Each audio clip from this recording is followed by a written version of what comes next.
Welcome to The Author Show, where we feature new authors and books, from fiction to self-help and everything in between. You'll find it all at theauthorshow.com. That's theauthorshow.com. And now let the show begin. Hello and welcome back to the show. This is your host, Don McCauley. Today we're welcoming the program author Gregory Gene Conrad, and he is the author of Fighting the War Against OCD, A Season in the Life of Gregory Gene Conrad. Gregory, how are you? I'm doing fine. Thank you. Tell us a little bit about yourself, please. I'm in my mid-30s and I have OCD. A couple years ago, I self-published a book about my experiences with OCD. So tell us about your book. So it's a first-hand account of what living with OCD is like. Of course, OCD stands for obsessive compulsive disorder, and it just helps people understand it better. So who did you write your book for specifically? Specifically, I wrote the book for the friends and family members of those who have OCD so that they can get inside the heads of their loved ones just enough to help them understand why their loved one keeps repeating these behaviors over and over and hurt them, and that are, to put it mildly, inconvenient for them in their life, why they're still doing these things that don't make any sense, and how it makes sense that they're doing that. Now, could you say there's any type of central message or perhaps underlying theme that you could say runs throughout your book? Just how awful OCD is, and that it's really something that it's like this taskmaster that is always at your side, that's driving you to do these things that don't make any sense at all, but you have to do them because you have this guy at your side. In a way, it's like someone holding a gun to your head and telling you to do stuff. You're probably going to do the behaviors that are being asked of you if someone has a gun to you, and that you'll do that whether or not what they're saying is like rationally sound, or if they're like, go and rob a magazine from a store, and you know that, well, that's definitely wrong and I don't want to ever do that, but I have this gun on me right now, and so I'm going to do that right now. And saying that, I'm not saying that people with OCD are going to out and commit a bunch of crimes, but it's that kind of driving force that makes them wash their hands for 8 hours a day until they're bleeding. Now, if you could compare your book with any book out there we might already be familiar with, which book would it be and why? So in terms of books about OCD, it's the most similar to a book called Just Checking, but that book has some sexual content in it, so this is a much cleaner read. And as far as mainstream-ish audience recognition, The Boy Who Couldn't Stop Washing His Hands, Brain Lock, Getting Control, those are probably the most well-known books written about OCD, but they're written from a clinical perspective by a doctor on how you get better. And this is just delving into the mind of someone that has OCD purely to create better understanding. What causes OCD? So there's some chemical levels in the brain, a chemical called serotonin that's off. I can never remember whether it's too much or too little, but that difference sure impacts you.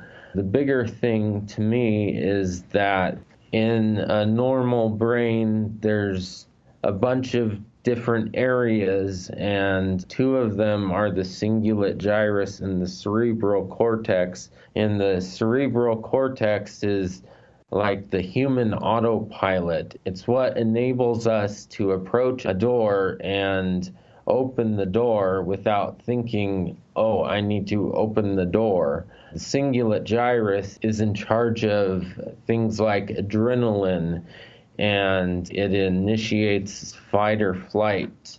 And so normally these two areas are separate in the human brain.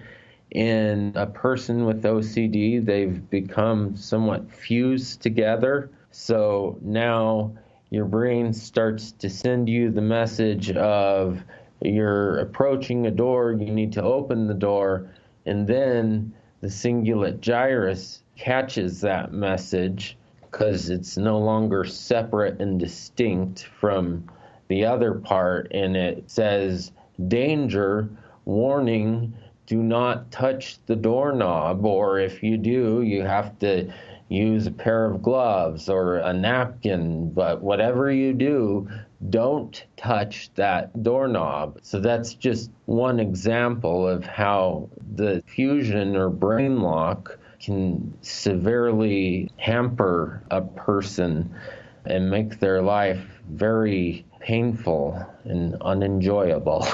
So what was the catalyst for your diagnosis, and how did you react? My mom was the one who made the call. She saw me coming back from high school each day, and I'd be very freaked out by the bathroom and what I saw on the ground in the bathroom and how I was going to catch some disease and die. And if I remember right, she said that my face was very pale and I was sweating a ton and just a nervous wreck, totally panicked. And so after that was going on for a little while, she figured she needed to call the mental doctor, a psychiatrist, and see what was going on. As far as my reaction to it, I wasn't happy at all. I had grown up with a stigma against psychiatrists and psychologists. I thought of them as quacks, and I thought of myself then as a monster because I needed to go see one of these people that there must be something very, very, very wrong with me. And there was, but at the same time, that was greatly inflated by the OCD to where I was thinking, I'm a monster, this is awful. But I'll be forever grateful to my mom that she did initiate that process because it helped save my life. Now, is there a cure for OCD? There isn't, at least not right now. It's about controlling it the best you can, but it's always going to be there. So for me, I always, when I think about this question, I think about the very end of the movie A Beautiful Mind, where he just got the Nobel Peace Prize or whatever the prize was. And his wife afterwards, she sees something flash across his face and she asks, what's wrong? Are you okay? And it shows that that character, that person is seeing the hallucination people because he had schizophrenia. And so he sees them off to the side, and this is years later, and he just says to his wife, no, everything's fine, I'm perfectly fine. So in other words, his schizophrenia manifested itself for the rest of his life. He just learned to not give those people / hallucinations any priority in his life, to just totally ignore them the best that he could. But OCD is the same way. You'll always have it. It's just you learn to sort of ignore it and you learn to cope with it. So based on your experience as a writer, what's the one recommendation you would make to authors just starting out? To use Amazon, createspace.com, that's their publishing arm, because it helps someone starting out as a nobody who's never published anything to actually get a book published. I wrote the book, most of it in 2005, and it wasn't published till 2014, so I kind of had to wait for technology and innovation to catch up. So if I was to recommend something to a new author today, it would be to use Amazon to start with. Do you have a website? I do. It's GregoryGeneConrad.com. Though I'm in the middle of a transition, I started a business in part to help with selling the book. And so that website is GregorianEnterprises.com. But the GregoryGeneConrad.com, that'll stay open for a while to redirect people to GregorianEnterprises.com. So go to GregoryGeneConrad.com. Well, this has been just great. Our guest today has been Gregory Gene Conrad, and he is the author of Fighting the War Against OCD, A Season in the Life of Gregory Gene Conrad. Gregory, thanks very much for being with us today. You're welcome. Thank you. The following is an excerpt of Fighting the War Against OCD, A Season in the Life of Gregory Gene Conrad, read by the author himself, Gregory Gene Conrad. Log 1, July 11th, 2005. These past 2 days have been a struggle. It's summer now in Provo. Temperatures range from 82 to 92 Fahrenheit. And with the heat comes sweat, a trifle insignificant fact, not even noteworthy, but not to me, not to one clasped with the iron bands of OCD. Sweating is a crisis. Sweat must be exterminated at all cost. Most of the time I don't even know why. I just know I have to kill it. How? Simply whisking the sweat off my brow? No, it's far more difficult. Drenching my face, my hair in warm water, scrubbing the perspiration off my face, feeling each and every follicle on my head for the slightest bead of salt. Splashing water across the sink as I drown myself in the water that's getting hotter and hotter every minute. Or maybe I will use the wind to blow it off, sticking my head outside my car window, desperate for a reduction of heat, never satisfied until I feel the last bead of sweat blown away, cooled by the wind as it slaps across my face, still protruding out of the window as I drive faster and faster, giving the wind its necessary momentum. What's this? I feel the saturation of the hair just beyond the reach of the wind. It keeps moving around the cranial circumference. Now I'm struggling to keep the car moving forward even with the road while I strain to turn my head further and further around until I feel the swerve of my car and realize that I'm now looking directly at the car behind me.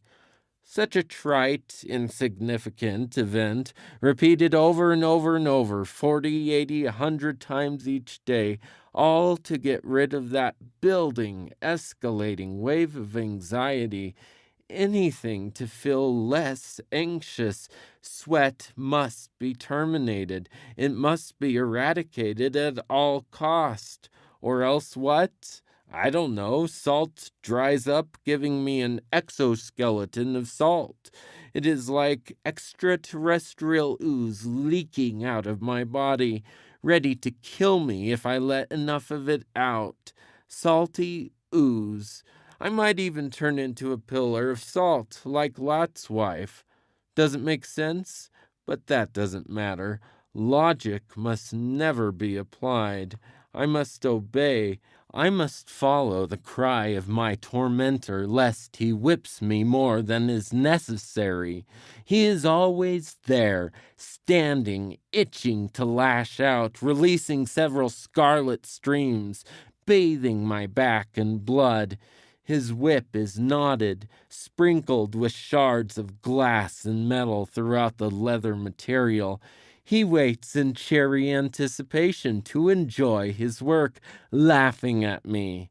Still, he whispers lies to me, telling me he is there to protect me. But his whip, it cracks hard and swift, and the pain is unbearable. Even when I do what he commands, he whips me when I obey, but he whips me more when I disobey, always filling me with pain and terror, always using my flesh to carve his grotesque masterpiece. No, I will not give in any longer. I'll let him whip me, just long enough to turn and tear the whip from his grasp. Oh, the pain! The whip has never sliced into that area of my skin before. Blood is pouring. Oh, the pain, the pain! I must endure, for now I must endure, until I can turn around completely and make the whip yield to my command. Oh, the pain, the pain!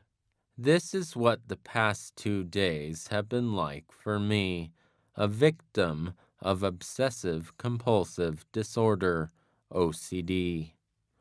Log 1. Notes.